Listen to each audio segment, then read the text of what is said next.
Another everyday design principle is that the controls for an object should have natural mappings to the objects they control. This controller for an electronically adjustable car seat is a great example. It's actually in the shape of a seat. When you push the panel representing the back of your seat forward, the real back of your seat goes forward. When you push the panel representing the bottom of your seat down, the real bottom of your seat goes down. I'm not 100% sure what that little button behind the seat is. Perhaps it's the headrest. In any case, this example shows how natural mappings can make controls very easy to understand.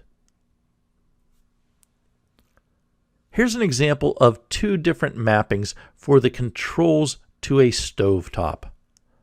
The first mapping is arbitrary. The first dial goes to the back right burner, the second dial to the front left, the third to the back left, and the fourth to the front right. Now, based on my personal experience with stovetops, I think it's not quite this arbitrary. Usually, the left burner controls are on the left and the right burner controls are on the right. However, even though I use my stove every day, I couldn't really tell you off the top of my head without reading the labels which control goes to the back burner and which control goes to the front burner. The second mapping is natural. You don't even need labels on these dials to tell you what burner each one controls. Here's a favorite example of Norman's. Sometimes on conference rooms and large areas, you see these long string of lights, like the image on the left. There's no indication of which switch operates what light.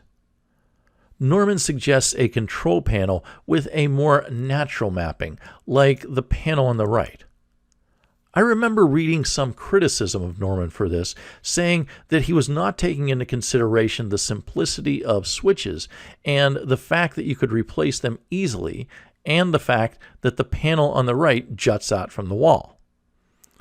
Now, there are certainly alternative voices out there when it comes to design, and the panel on the right may have its drawbacks, but it certainly illustrates a much more natural mapping than the image on the left.